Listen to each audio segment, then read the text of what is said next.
Restez connectés pour écouter cette prédication du pasteur Daniel Vindigny.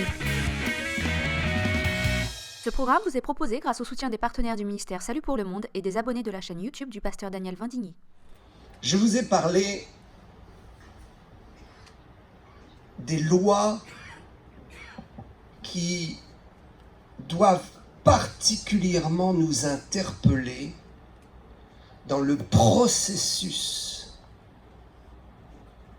de la croissance spirituelle de chacun. Vous et moi, nous voulons grandir. Et nous savons que nous allons grandir si nous nous nourrissons. Nous nourrissons de la parole de Dieu qui vient frapper notre conscience et notre cœur par la révélation. Une nourriture qui, à l'intérieur, nous fait grandir et devient une vraie révélation. Il y a la loi de l'esprit, la loi du péché et la loi de Moïse. La loi de Moïse a été donnée pour que l'homme prenne conscience de la loi du péché. La loi de Moïse n'a pas été donnée pour régler le problème. Tous les religieux qui pensent que la loi religieuse qu'ils sont construites va régler le problème de la loi du péché se trompent. La loi de Moïse a été donnée pour révéler à l'homme qu'il était pécheur.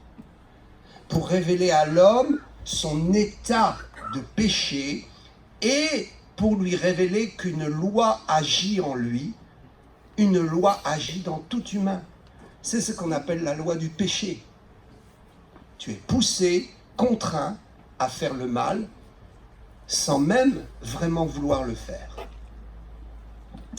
Prenez l'exemple d'un enfant qui ne sait pas encore parler, qui sait à peine marcher et qui spontanément va venir près de sa maman et donner un coup de pied ou une claque.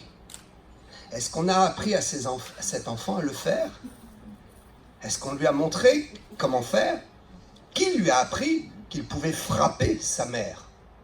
La loi du péché, inscrite dans ses gènes. Comment allons-nous régler le problème ? Moïse n'a pas été envoyé pour régler le problème, il a été envoyé pour révéler le problème et pour annoncer prophétiquement comment Dieu réglerait le problème. Par la puissance de la croix de Jésus. Mon ami, tu peux être sauvé, délivré et dégagé de l'influence, du poids et de l'autorité de la loi du péché en toi par la puissance du sang de Jésus et de la croix qui te libère. C'est ainsi que nous découvrons une autre loi, la loi de l'esprit. La loi de l'esprit, c'est la loi de la grâce. La loi de l'esprit ne peut pas fonctionner sans intégrer le principe fondamental de la grâce. La loi de Moïse ne peut pas fonctionner avec la grâce. Mais la loi de l'esprit fonctionne automatiquement avec la loi de la grâce. Ce qui veut dire que la loi de l'esprit ne peut pas fonctionner avec la loi de la condamnation. Ce sont des lois opposées. Une loi est supérieure à l'autre. La loi de l'esprit est supérieure à la loi de Moïse. Parce que la loi de l'esprit révèle ce que devait être la loi de Moïse et révèle l'accomplissement prophétique de la loi de Moïse. La loi de l'esprit va te révéler la croix qui solutionne le problème. La croix qui est l'aboutissement de la loi. La croix qui est la solution à tous tes problèmes. Je dis tous tes problèmes. Parce que le sang de Golgotha et la croix commence par résoudre tes problèmes spirituels, tes problèmes de caractère, tes problèmes intérieurs, tes problèmes de sentiments, tes problèmes d'existence, tes problèmes profonds qui dirigent ta vie. Ce qui dirige ta vie, mon ami, ce n'est ni l'or et l'argent, ni la réussite, ni la pauvreté. Ce qui dirige ta vie, c'est ce qu'il y a à l'intérieur, ce sont tes sentiments, c'est ce que tu éprouves, c'est ton espérance ou ton manque d'espérance. Regardez les gens riches qui se suicident. Qu'est-ce qui dirige leur vie? Ce n'est pas l'argent, c'est quelque chose à l'intérieur que l'on appelle la loi du péché, qu'ils n'ont pas résolu. Mon ami, la croix et le sang de Jésus va régler le problème. Il va te changer de l'intérieur. Il va te changer de l'intérieur pour détruire l'autorité de la loi de la mort, de l'angoisse. Tu pars à droite, à gauche, tu ne sais plus, tu es tourmenté. Laisse le Saint-Esprit te conduire dans la grâce. Et tu vivras heureux. Amen. Si tu veux que Dieu te remène à la loi, tu n'auras jamais réglé le problème. La loi du péché est vaincue. Et quand la loi du péché est vaincue, la conséquence, qui est la mort, n'existe plus. Dieu a détruit la mort par la mort. Comment comprendre cela? Dieu a détruit la mort par la mort de son Fils. La mort de Jésus a été plus forte que la conséquence de la loi du péché qui a donné la mort. Autrement dit, la mort n'est qu'une conséquence de tes actions, de ta rébellion, de tes péchés, de ton attitude indigne. Chaque fois que tu fais quelque chose qui n'est pas bon, tu déshonores la dignité de l'humain. Tu déshonores ta propre dignité.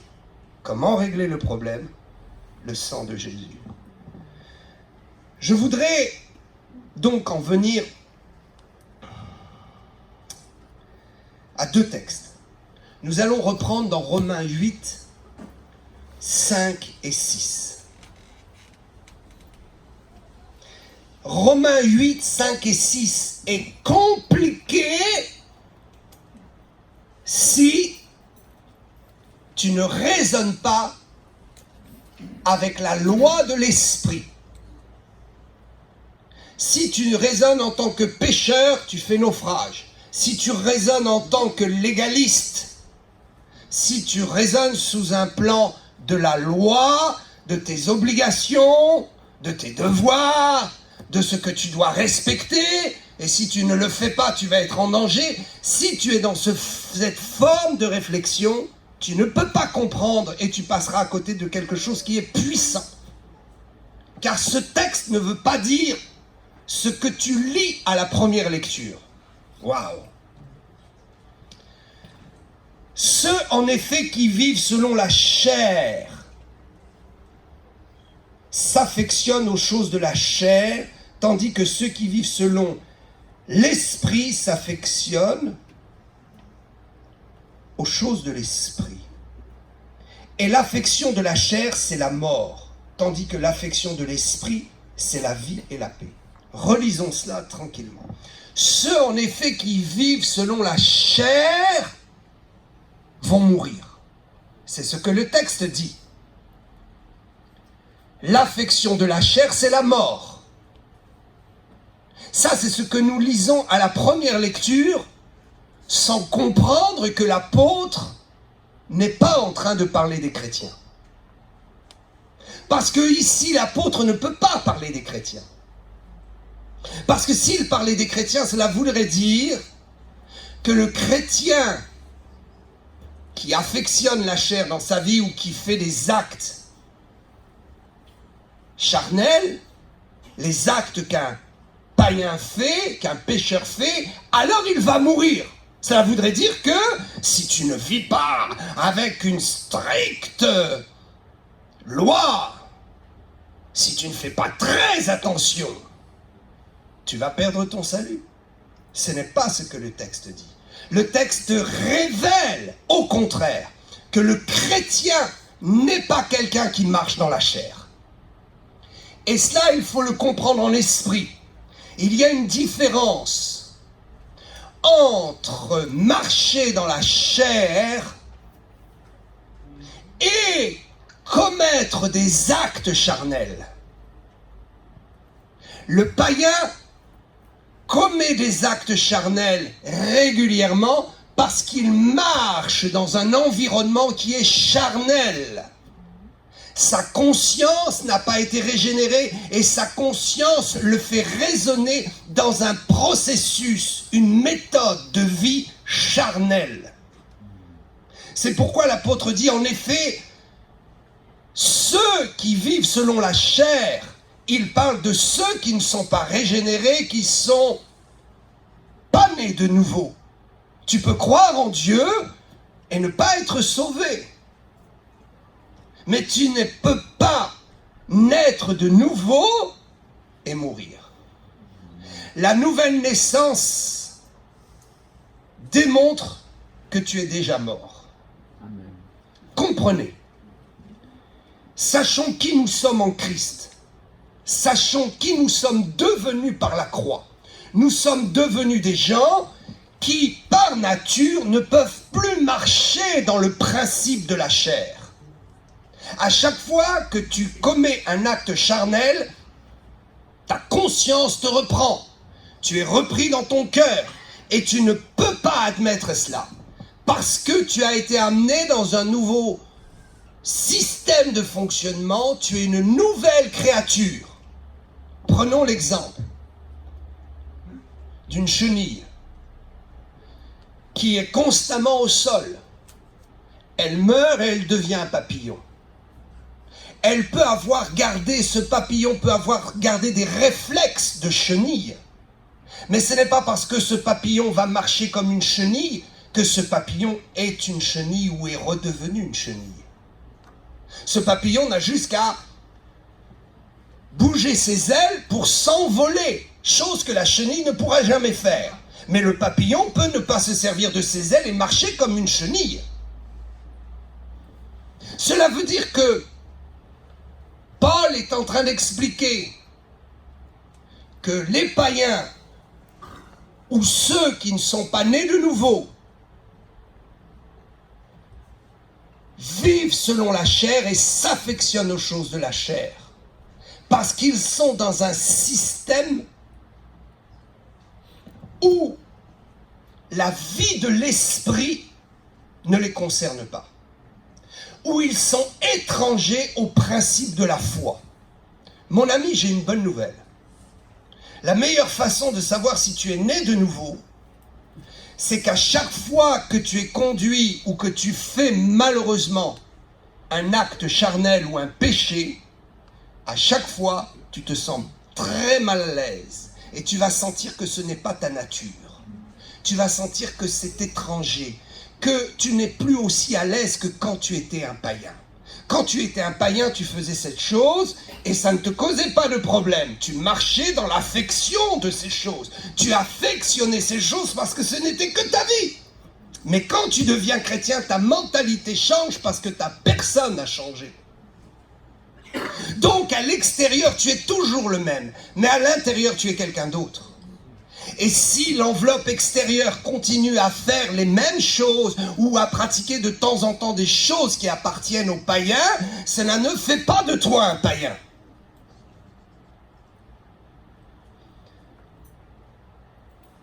S'affectionnent aux choses de la chair, ceux qui vivent sans le Seigneur, ceux qui vivent sans avoir fait une rencontre personnelle avec Jésus, sans avoir été changés de nature par la nouvelle naissance. Ceux qui vivent comme cela s'affectionnent naturellement aux choses de ce monde, parce qu'ils n'ont que ça.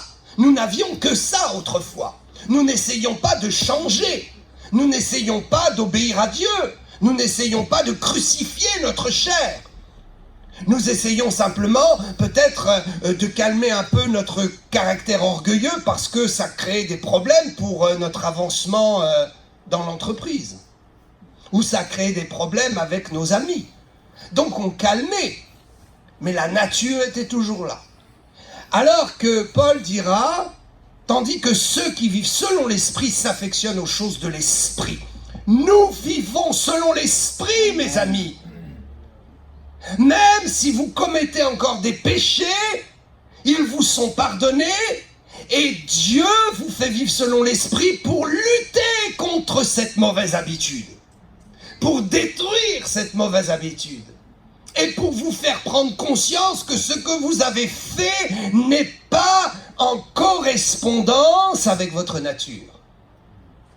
Chaque fois qu'un chrétien tombe, il cherche à se relever. Chaque fois qu'un chrétien né de nouveau est tombé, il ne doit pas se considérer comme un païen ou quelqu'un qui a affectionné les choses de la chair et qui va mourir. Il doit se considérer comme quelqu'un qui vit avec le Saint-Esprit et qui, malgré lui, affectionne l'Esprit en lui, qui lui demande de se relever, qui lui donne la force de se relever. Si tu fumes ou si tu bois, quand tu es devant ta cigarette ou ton verre, dis-toi que cette tentation n'est pas ce que tu es au fond de toi.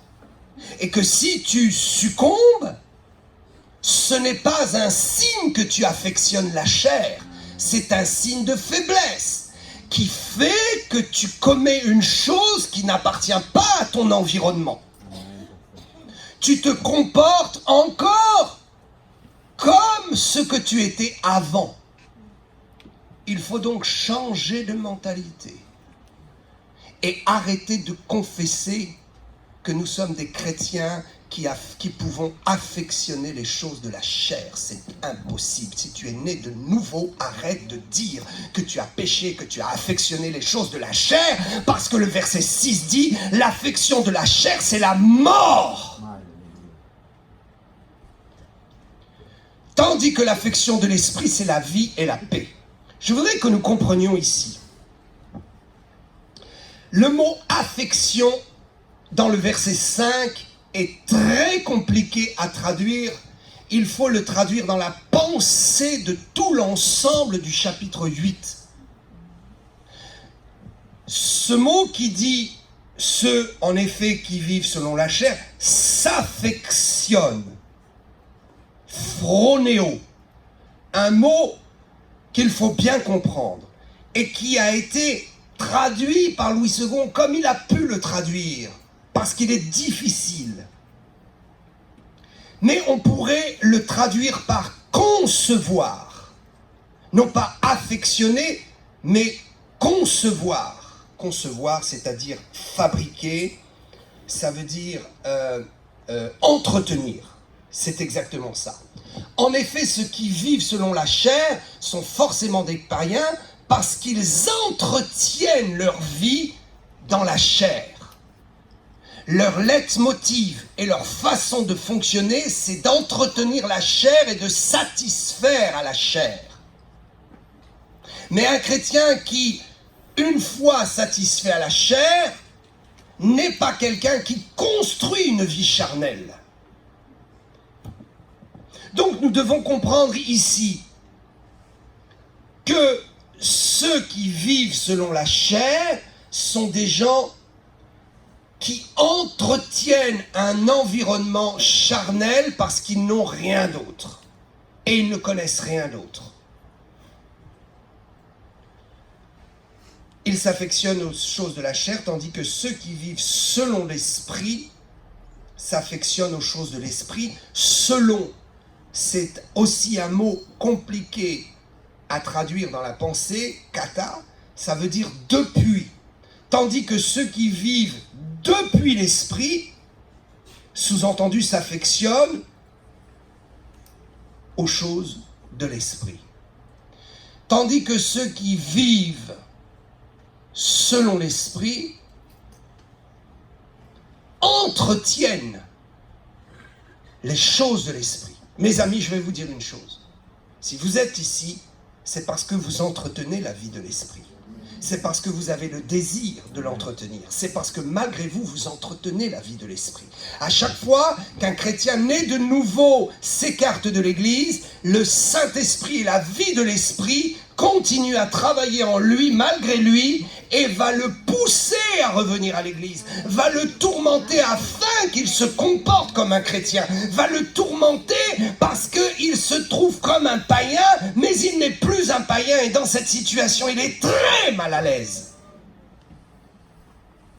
Donc, ayant reçu le Saint-Esprit en nous, le Saint-Esprit construit sa vie, construit son mode de fonctionnement, construit son rayonnement. La Bible dit que nous sommes le temple du Saint-Esprit. Ça veut dire qu'au moment où je suis né de nouveau, le Saint-Esprit en moi organise la vie de Dieu. Et si je ne laisse pas l'Esprit organiser cette vie de Dieu, je vais être très mal à l'aise. Parce que je vais vouloir me comporter comme un païen, et à chaque fois l'Esprit va me rappeler que je ne suis pas un païen. Il y a donc une lutte, une guerre. Donc certains prêchent sur ce verset en disant « Tu es chrétien, n'affectionne pas la chair, affectionne l'esprit. » Nous avons entendu tellement prêcher comme cela. Béni soit le Seigneur pour cette forme d'explication qui a quand même permis à des chrétiens de s'efforcer d'être chrétiens. Mais c'est là le problème, c'est qu'aujourd'hui Dieu ne veut plus ça.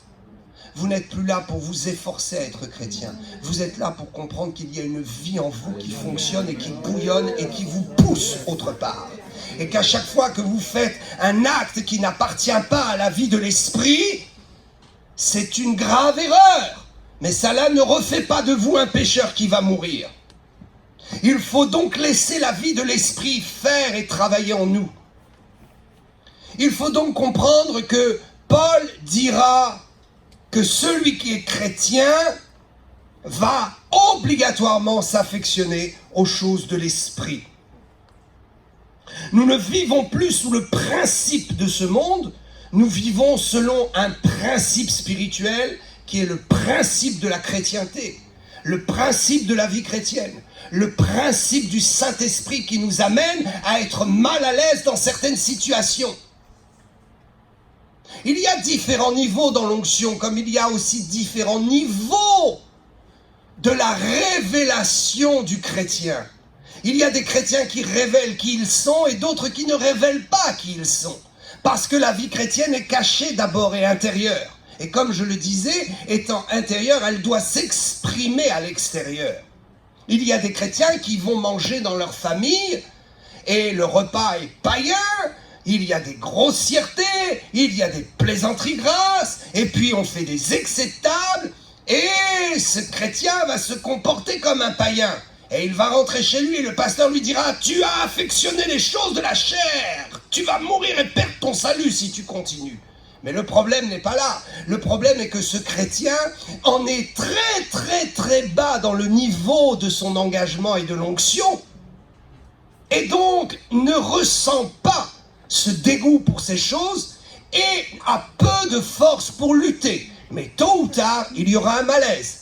Tôt ou tard, le chrétien sera très mal à l'aise, vivra très mal la chose, sera un peu dépressif, même parfois beaucoup, et il dira « D'où vient le problème ? Mon ami, tu n'es plus un païen pour vivre comme ça. Et comme tu t'autorises à vivre comme ça, un malaise se crée parce que tu ne fais plus partie de ces gens-là.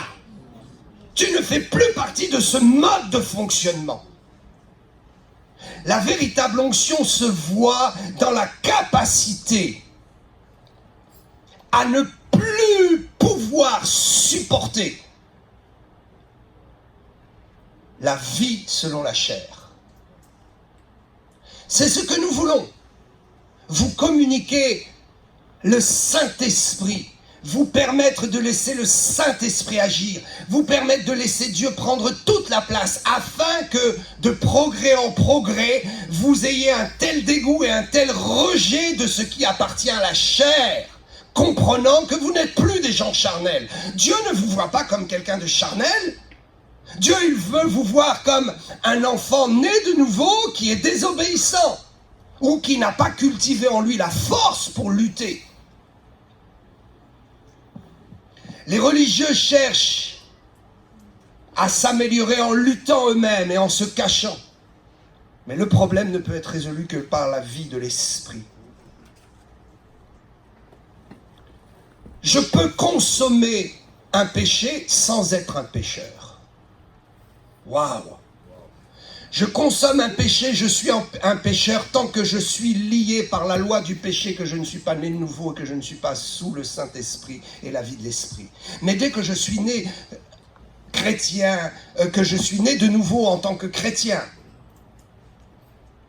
si je pêche, cela n'identifie pas ma nature comme une nature pécheresse. Je ne suis plus un pécheur.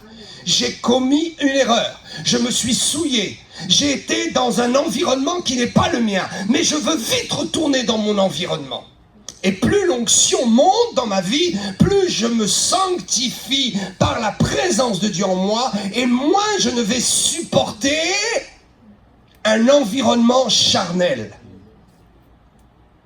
Je suis toujours très surpris de ceux qui disent « Oh, mais moi, je suis grand avec le Seigneur, j'ai l'onction, je suis vraiment avancé avec le Seigneur », et de les voir supporter un environnement dans lequel les gens affectionnent la chair et le monde sans Dieu. Si tu as réellement le Seigneur en toi et si l'onction monte, il y aura un décalage entre les païens et toi. Cela ne veut pas dire qu'il faut fuir les païens. Cela ne veut pas dire que nous ne pouvons plus vivre au milieu des païens. Mais nous ne pouvons plus laisser leur environnement nous atteindre. Nous ne pouvons plus laisser leur environnement nous faire perdre notre temps. Nous ne pouvons plus souffrir au milieu de leur environnement l'affection de la chair parce que nous affectionnons l'esprit. Et même si le diable nous dit « mais tu es en train d'affectionner la chair », il faut dire « non, je supporte quelque chose. Je suis encore dépendant par manque de force. Mais ma nature intérieure n'acceptera plus jamais la vie charnelle. » Alors, pour comprendre cela, Romains 8, 9 et 11. « Pour vous, vous ne vivez pas selon la chair. » Voilà le texte qui prouve que Paul ne dit pas qu'un chrétien peut affectionner les choses de la chair ou vivre selon la chair. Un chrétien est forcément quelqu'un qui vit selon les principes de l'esprit, qu'il en ait conscience ou pas, qu'il le veuille ou pas. C'est un fait et une loi établie. Quand le Saint-Esprit vient nous régénérer, il neutralise la vie de pécheur. Il détruit la vie de pécheur. Il détruit la vie de pécheur parce qu'il détruit le péché en nous. Donc le péché n'a plus de force, ne peut plus s'agripper, ne peut plus nous tenir. Il peut juste faire des assauts, il peut juste venir essayer de nous tenter, il peut juste nous faire consommer quelque chose qui ne nous appartient pas, mais il ne pourra jamais, jamais refaire de nous des pécheurs. Pour vous, vous ne vivez pas selon la chair, mais selon l'esprit. Alors certains diront, oui, mais il est dit, si du moins l'Esprit de Dieu habite en vous, mes amis. Si vous êtes nés de nouveau, forcément l'Esprit de Dieu habite en vous. Paul dit ça en s'adressant aux païens, en disant, attendez, pour vous, la foule à qui je prêche, pour vous, toute l'Église à Rome, il y en a au milieu de vous, vous n'êtes pas des chrétiens. Il y en a au milieu de vous, vous venez à l'Église, mais vous n'êtes pas des chrétiens. Alors je veux quand même préciser, vous n'êtes pas tous selon la loi de l'Esprit. Vous l'êtes si du moins l'Esprit de Dieu habite en vous, si vous êtes nés de nouveau. Si donc tu es né de nouveau, que le Saint-Esprit atteste à ton esprit que tu es enfant de Dieu, alors ce n'est pas le fait que tu sois à l'église, c'est le fait que l'Esprit de Dieu atteste à ton esprit que tu es son enfant, donc tu ne vis plus selon la chair. Arrête de confesser des choses qui plaisent à Satan, qui te réduisent en esclavage et qui détruisent ce que Jésus a fait pour toi à la croix. C'est ce que je crains qui m'arrive. C'est ce que je confesse qui influe dans ma vie. Si quelqu'un a péché, dit Jean, nous avons un avocat pour lui pardonner. Si tu viens devant Dieu avec cette conscience que tu as fait quelque chose qui n'appartient pas à ta nature, que tu as fait quelque chose qui n'appartient pas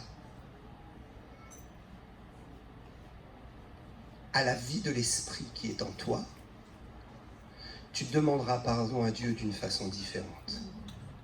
Si tu crois le diable qui dit que tu es encore un sale chrétien charnel, quand tu vas demander pardon à Dieu, tu recommenceras.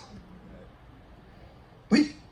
Je viens devant Dieu, oh Dieu, pardon, j'ai péché parce que je suis un homme charnel. Si tu es un homme charnel, c'est que tu vas continuer à le faire. Pardon Seigneur, j'ai péché. Ce n'est pas la nature que tu as mis en moi, ce n'est pas ce que je suis, je ne suis pas ce gars-là. Pardonne-moi, alors la puissance de la vie de l'esprit, Hashayakanda. Je l'ai vu et observé. Les chrétiens qui se repentent en confessant qu'ils sont charnels ne s'en sortent pas. Ceux qui se repentent en disant « Seigneur, je ne veux plus, ce n'est pas moi », ils s'en sortent. Le dégoût pour le péché doit être le produit de ta connaissance de qui tu es. Amen. Le dégoût pour les choses qui appartiennent à un environnement charnel, mondain, qui tue les gens, cette prise de conscience que j'ai consommé quelque chose qui n'est pas de mon environnement, me donnera un dégoût qui produira en moi la force de ne plus me laisser atteindre. Il y a des gens riches qui mendient dans la rue. Leur compte en banque est plein. Ils sont des gens riches, mais ils se comportent comme des pauvres et des mendiants. Ce n'est pas parce qu'ils se comportent comme des pauvres et des mendiants qu'ils sont des mendiants. Ils se mettent dans une condition qui n'est pas la leur. Il suffirait qu'ils prennent conscience qu'ils ont de l'argent et que Dieu les a bénis. Et qu'ils peuvent aller prendre leur argent, changer de vêtements, changer de situation et s'élever socialement. Mais le problème, c'est que s'ils n'ont pas Christ, ils sont sous la loi du péché. Et la loi du péché les condamne. La loi du péché fait qu'intérieurement, ils ont un tel malaise qu'ils ne peuvent pas jouir de leurs biens. Mais il y a des chrétiens qui tendent la main et qui ont un compte en banque plein. Pourquoi? Parce qu'on ne leur a pas dit qui ils étaient en Christ. On ne leur a pas dit qui ils étaient dans leur bénédiction. On leur a dit qu'il fallait qu'ils soient pauvres. Alors comme Dieu les a bénis, ils ne veulent pas voir leurs conditions et leur argent. Ils se comportent comme des pauvres et Satan va venir et dire « Oh Dieu, il est temps que je lui vole son argent ». Préservez vos bénédictions. Préservez votre nature. Arrêtez de confesser que vous êtes encore des pécheurs. Pauvre pécheur, aie pitié de moi. Oh my God. Dieu dit, mon enfant, j'ai payé très cher. Pourquoi te considères-tu encore comme un pécheur? Tu vis au milieu d'un monde de péché. Tu vis au milieu des pécheurs. Et parfois, le péché t'attrape. Tu le consommes. Mais c'est quel chose qui te rend malade. Essayez de consommer une nourriture qui n'est pas adaptée, cela va vous rendre malade. J'ai vécu en France, je suis un Européen, et si je vais manger en Chine ou au Japon des choses qui sont typiquement, ou en Afrique, typiquement de la culture, mon corps va rejeter, parce que je n'ai pas une nature de cette société. Donc je vais être mal à l'aise, mon corps va se détraquer pour prouver que je n'ai pas été élevé dans un environnement qui supporte ce type de nourriture. Mon ami, tu es né de nouveau dans un environnement puissant. Pour vous, vous ne vivez pas selon la chair, mais selon l'esprit. Évidemment, il s'adresse à des chrétiens, si du moins l'Esprit de Dieu habite en vous, donc c'est évident. Si quelqu'un n'a pas l'Esprit de Christ, il ne lui appartient pas. Et si Christ est en vous, le corps, il est vrai, est mortel à cause du péché, mais l'Esprit est vie à cause de la justice. Oh my God. L'Esprit est vie. Et le corps se dégrade. Et le corps touche encore à un environnement qui n'est pas celui de l'Esprit. Parce que le corps est connecté directement, visiblement, à un environnement qui était le nôtre avant. Mais la Bible dit clairement, Christ en vous, le corps, il est vrai, est mort à cause du péché, et donc cela veut dire que le corps peut être atteint encore par le péché, mais l'esprit est vie à cause de la justice. Nous sommes vie, nous sommes justice, nous sommes des créations nouvelles, nous sommes des hommes et des femmes qui vivons dans un environnement qui est la loi du Saint-Esprit. Et dans cet environnement de la loi du Saint-Esprit, si la loi de ce monde pénètre et me touche un peu, cela ne changera pas le fait que je suis un chrétien sauvé et que je vais avoir du dégoût pour les choses de la chair et que je vais marcher en nouveauté de vie. Alléluia!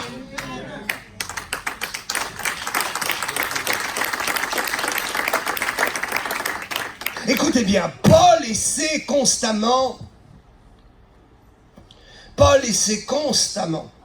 dans cet épître aux Romains de parler à des Romains qui ne sont pas des Juifs. Mais il va prendre l'exemple de la loi et des Juifs pour faire comprendre ce qu'est la grâce. Probablement, à Rome, il y avait aussi des Juifs qui peut-être judaïsaient ou essayaient d'entraîner les Grecs convertis à judaïser, peut-être. Mais je ne crois pas que ce soit ça le problème. Le problème, c'est que Paul avait voulu parler à Rome en dénonçant, depuis les temps anciens, l'esprit religieux. Car si Rome était une église très forte dans la foi, connue mondialement, le danger, c'est que cette connexion mondiale pouvait être très destructrice si le Romain retournait au légalisme, au rudiment de la loi, une loi inventée, considérer que le bâtiment est plus que les hommes, considérer qu'il faut brûler des bougies pour attirer la présence de Dieu ou être exaucé, considérer qu'il faut mettre peut-être des statues autour, peut-être considérer qu'il faut une liturgie comme il y avait dans le temple. Comprenez ce que je veux dire? Donc Paul va s'adresser aux Romains, et quand vous lisez l'épître aux Romains, vous dites, mais il parle à des païens convertis, des Grecs ou des Juifs? En fait, Paul essaie d'expliquer ce qu'est la grâce. Et il donne des clés qui permettent de comprendre que celui qui est né de nouveau, qu'il soit issu de la loi ou issu du monde païen, est exactement le même devant Dieu.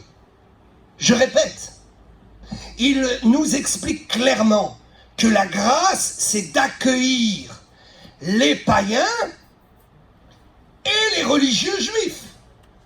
Mais une fois qu'ils sont dans cet environnement de la loi de l'esprit, il n'y a plus aucune différence.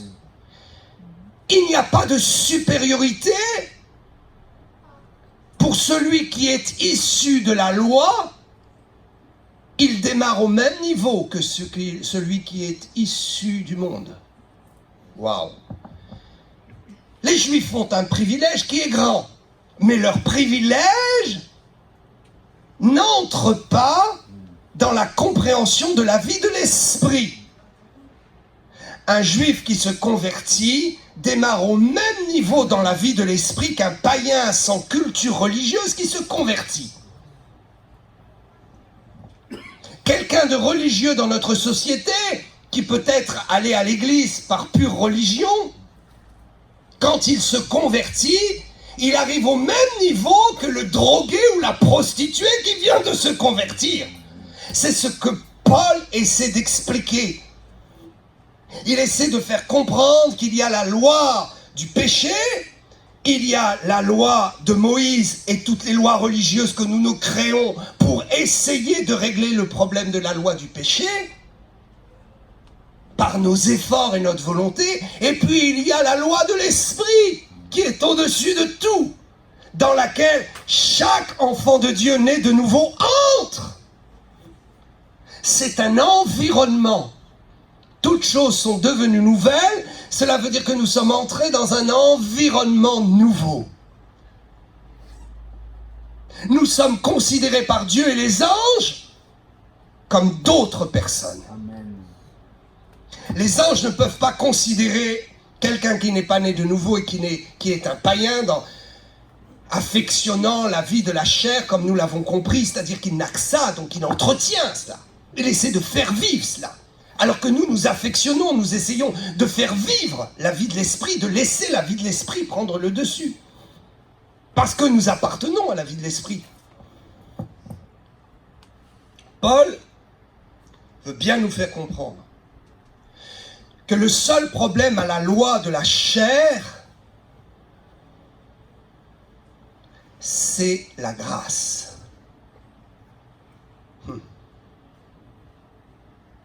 Est-ce que j'en viendrai à quelque chose d'autre?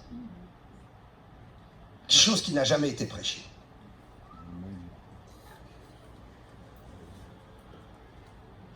Je crois que Jésus revient bientôt. Amen. Il est temps de comprendre que notre véritable ennemi en France, c'est l'esprit religieux. Le légalisme et la peur. Les chrétiens sont liés par la peur de faire mal. Ils ont tellement peur de faire mal qu'ils ne sont plus à l'aise dans leur prière pour recevoir la puissance. Quand vous vous présentez devant Dieu, mal à l'aise, vous ne pouvez pas recevoir la puissance. Il faut se présenter dans la foi. Il ne faut pas se présenter comme un pécheur. Non. Oh, Dieu qui est au ciel, pauvre pécheur que je suis, et toi qui es au ciel, surtout reste-y. Non, mes amis.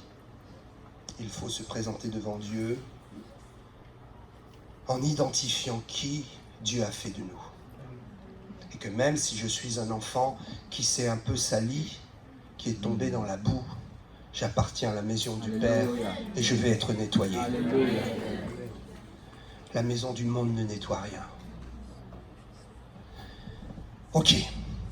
Nous parlons, concentrez-vous. Suivez-moi bien. Nous parlons de la loi de l'esprit qui parle de la grâce pour tous et qui met tous au même niveau.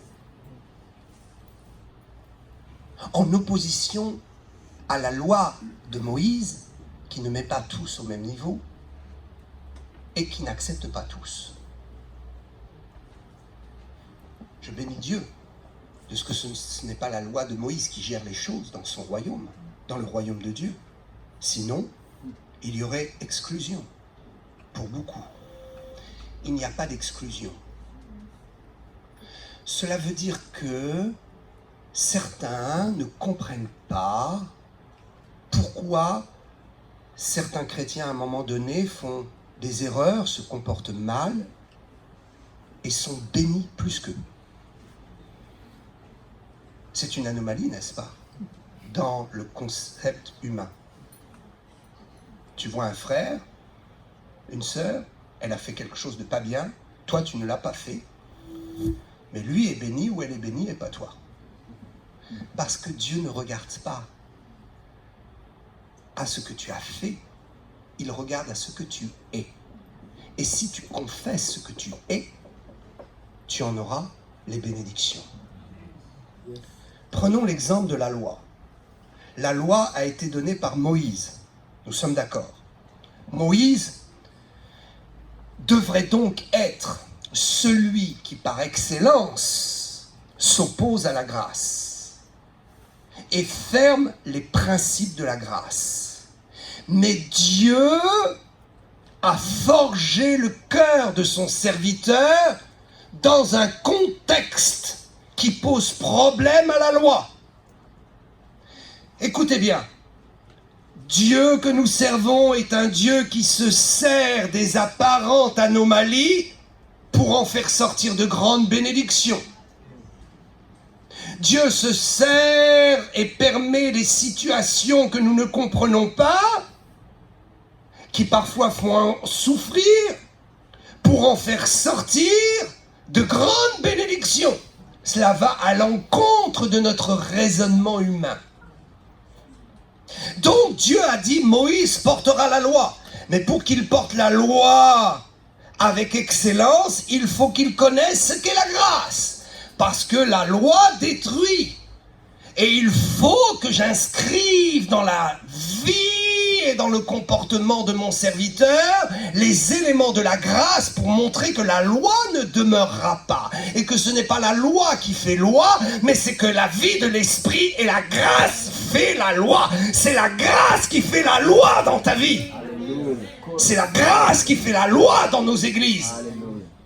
Je ne prêche pas pour le péché. Je déconseille fortement. Je suis violent pour combattre le péché. Mais nous devons combattre avec la grâce. Moïse a été pris, mis dans un berceau et envoyé en Égypte dans la maison de Pharaon.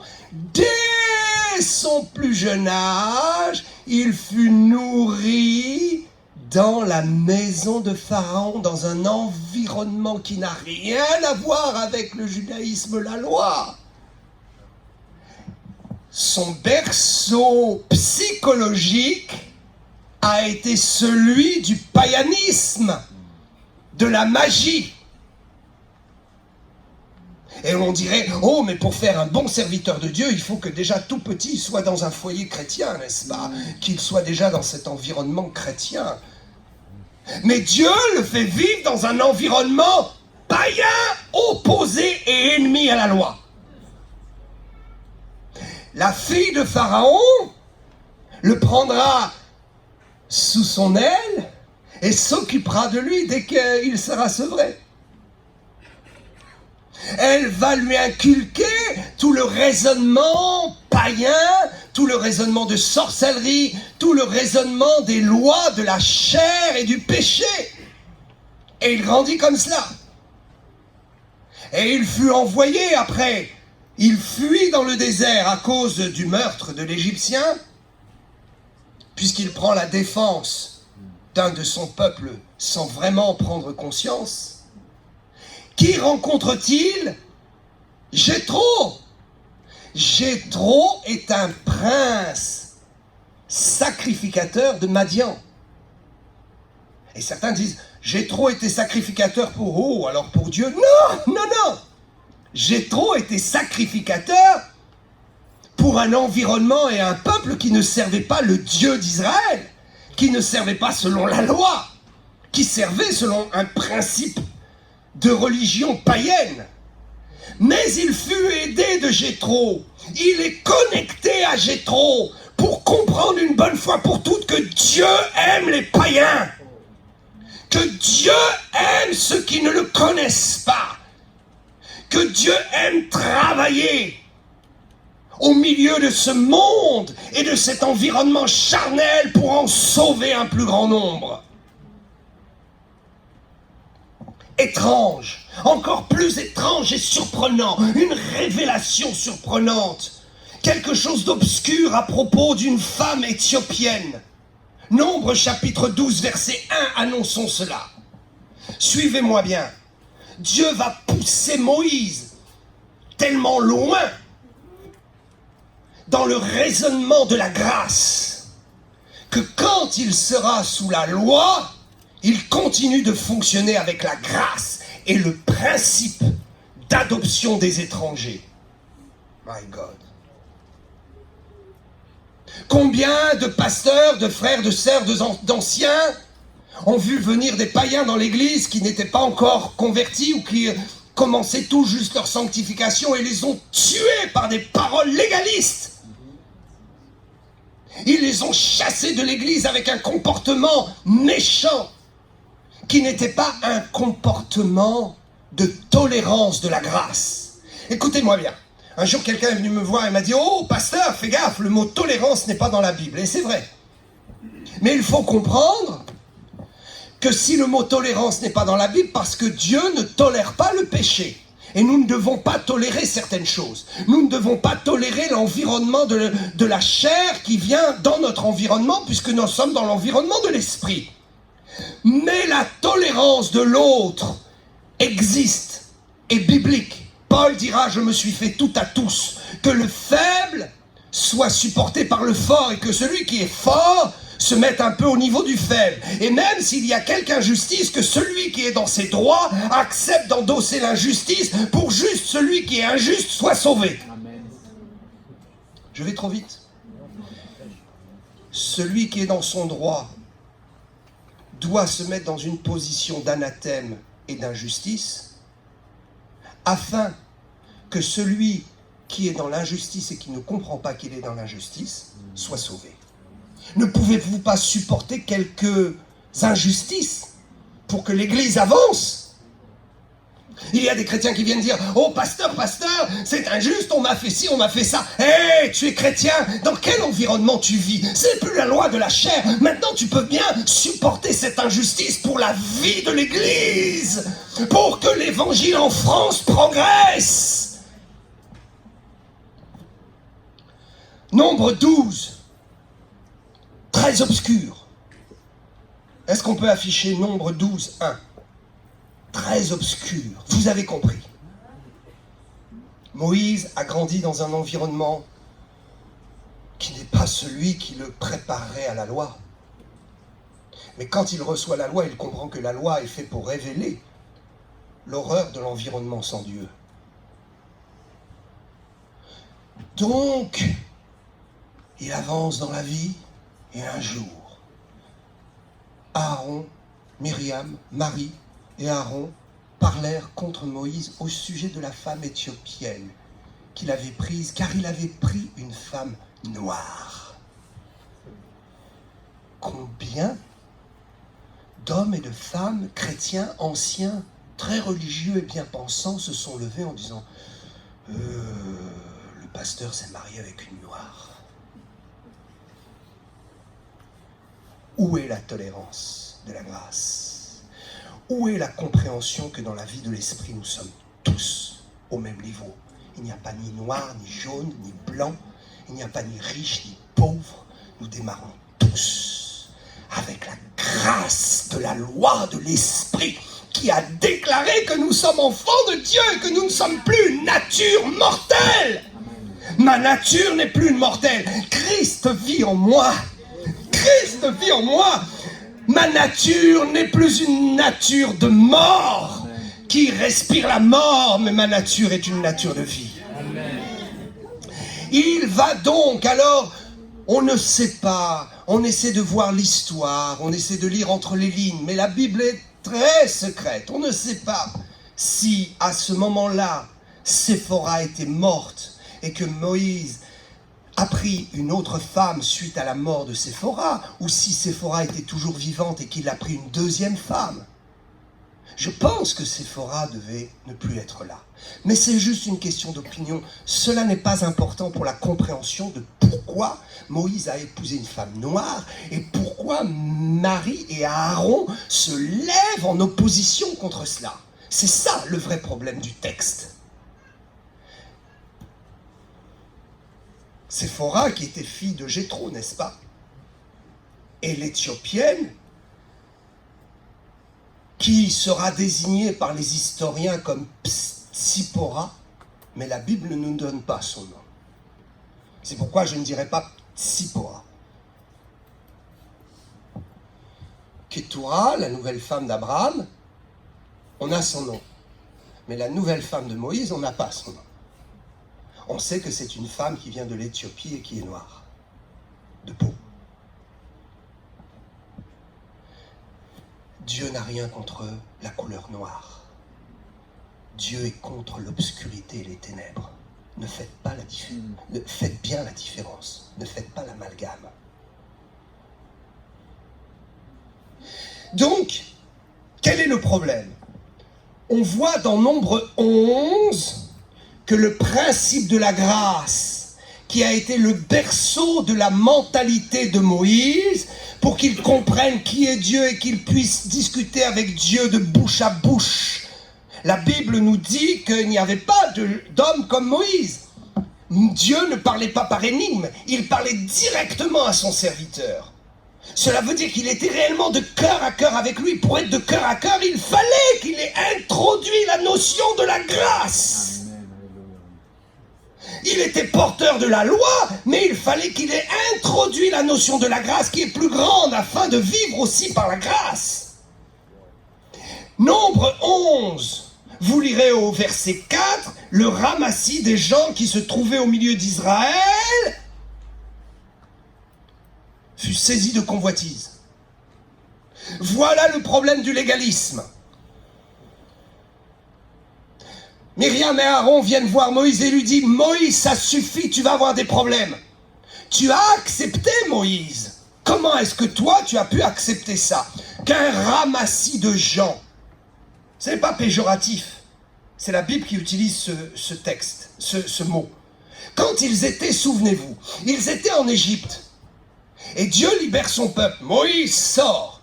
Et qui vient se greffer à ça? Dans Exode 12, nous voyons qu'il y a plein de gens qui ne sont pas israélites, qui ne sont pas hébreux à l'époque, qui ne sont pas la descendance d'Abraham, qui sont des Égyptiens esclaves, ou d'autres tribus esclaves attrapées par les Égyptiens et Pharaon. Ils sont là au milieu d'eux, et ils suivent. S'il vous plaît, prenez-nous avec vous. Alors en bon juif, ils ont dit, oui, venez, parce que la Bible dit qu'ils avaient aussi beaucoup d'argent et de troupeaux. Donc ils suivent et Moïse accepte ces gens qui ne sont pas hébreux pour aller construire le peuple juif. Le peuple juif, mes amis, est construit uniquement par l'identité de tous les peuples. Les Juifs disent qu'il y a 70 peuples et qu'il y a le 71e Israël. Mais en fait, Israël n'est pas le 71e. Il est le produit des 70. Et Israël s'est construit par le produit de différentes nations qui sont venues et qui ont suivi à la sortie d'Égypte. Moïse avait déjà la conception de la grâce. Venez, l'Éternel vous bénira. Convertissez-vous. Dans le peuple hébreu, dans le désert, une multitude de gens étaient des convertis, n'étaient pas des Hébreux de souche, descendants d'Abraham.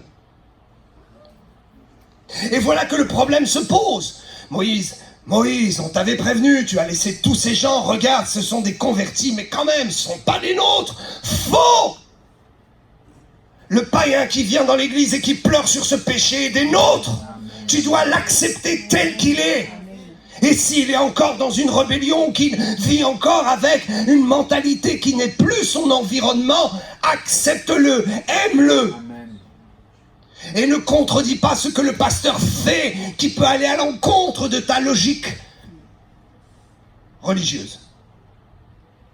Il y a donc ce ramassis. Et donc ces gens-là sont en train de créer une révolte juste dans le chapitre avant. Alors probablement, Moïse et Aaron dit... Myriam et Aaron, pardon.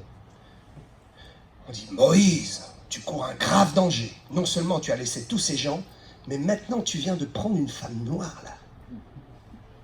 Mais tu nous déshonores. Chasse-la. Et Dieu se met en colère. Il dit, mais dis donc, Myriam, dis donc Aaron, vous êtes prophète. Vous savez que moi, je ne vous parle pas directement, de bouche à bouche, d'oreille à oreille, que je ne me révèle pas à vous sans énigme. Mais Moïse, je suis cœur à cœur. Je suis épaule contre épaule avec lui. Je me révèle à lui sans aucune énigme, d'une clarté et d'une rapidité. Est-ce que vous savez qui est cet homme? Vous savez que vous ne lui arrivez même pas à la cheville. Comment pouvez-vous aller le critiquer, aller lui dire qu'il s'est marié avec une femme qu'il n'aurait pas dû prendre? Mais vous connaissez mes plans? Est-ce que vous connaissez le bonheur qu'il a avec cette femme? Est-ce que vous savez que cette femme est le produit du berceau de la grâce dans lequel je l'ai enseignée? Est-ce que vous ne savez pas que cette femme est l'espoir pour des milliers de Noirs, d'Africains, de venir dans le royaume de Dieu, de pouvoir se convertir? Cette femme sera l'image parfaite de l'Église de Jésus-Christ, qui éclaire Israël. Et je ne veux pas choquer les Juifs, mais c'est une réalité. Écoutez bien. Il est écrit quelque part quelque chose, 3 versets, à propos de la prunelle des yeux de Dieu. La prunelle ou la pupille, c'est exactement la même chose. La prunelle et la pupille de tout homme, de toute femme est noire. Cette femme est la vue de Moïse dans la grâce. Cette femme est l'image de l'Église, la femme mariée, la femme qui va être mariée, la fiancée, nous sommes l'épouse de Christ. Et à travers nous, les Juifs peuvent voir leur Sauveur. À travers nous, ils peuvent connaître la révélation de Jésus. Jusqu'à ce que Jésus ne vienne poser les pieds sur le mont des Oliviers, les Juifs ne peuvent connaître leur Sauveur qu'à travers la réalité de l'Église. Jusqu'à aujourd'hui, c'est par nous que le monde voit et entend Dieu.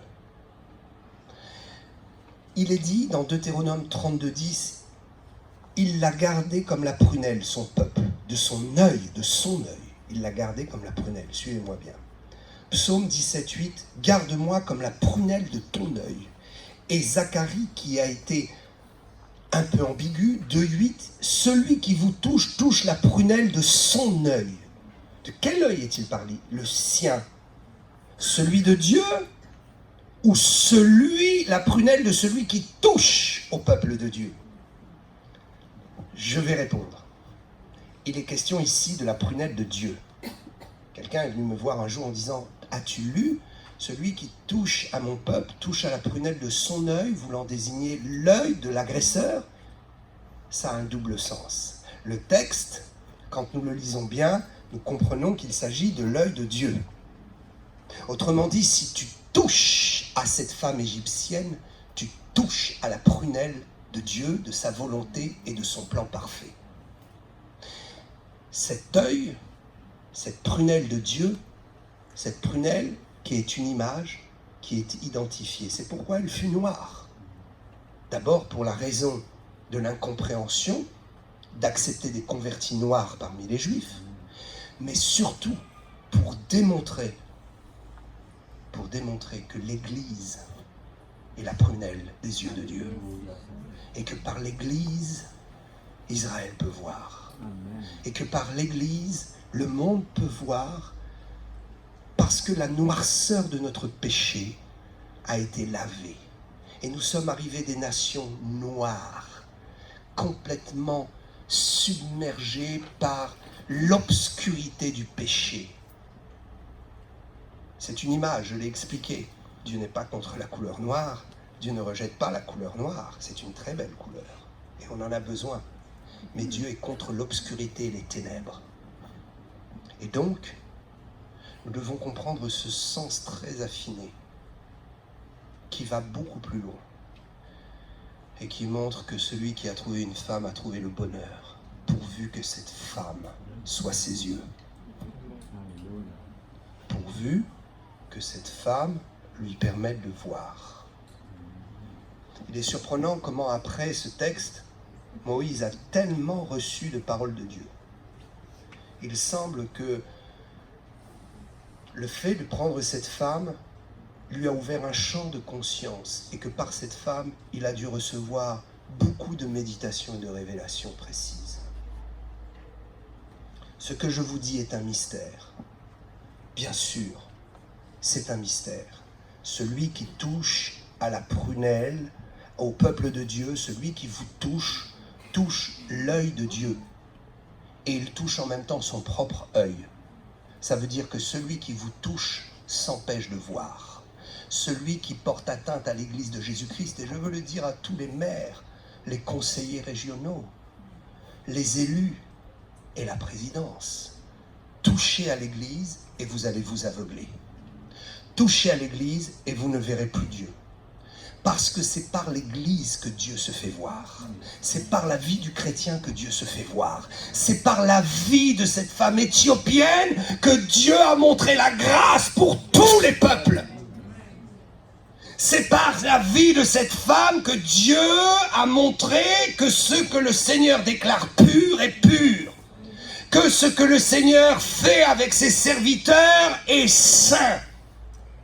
Et que même si tu ne comprends pas les choix de l'homme de Dieu, garde-toi, parce qu'il y a des codes que peut-être tu ne comprends pas, que tu ne comprendras jamais, et que Dieu ne t'expliquera même jamais. C'est au ciel que tu comprendras. Simplement marche par la foi, et crois que les choix d'un homme de Dieu sont pour un but, et qu'il y a des codes qui sont cachés. Marie et Aaron n'avaient pas vu le code caché derrière cette femme noire. Ils n'avaient pas vu le code de la grâce pour tous. Ils n'avaient pas vu l'acceptation de lorsque on se convertit, on est tous au même niveau. Waouh! Imaginez donc l'ampleur de notre réussite en France. L'ampleur de notre développement en France. Si nous considérons qui nous sommes et qu'il ne faut pas nous toucher, si vous confessez et que vous proclamez que celui qui vous a touché se crée un grave problème, parce qu'il se rend ennemi de Dieu ayant touché à ce qui est précieux, et il se détruit lui-même en se masquant la vue. Dieu amène des gens de tous horizons. Dieu amène la grâce. Et si tu ne comprends pas le pasteur qui est en train d'enseigner la grâce, tu te crées toi-même un problème. Et tu ne sais pas que Dieu peut aussi travailler avec ses serviteurs pour leur faire comprendre des choses, et qu'à travers ce qu'ils vivent, cela est prophétique pour l'Église.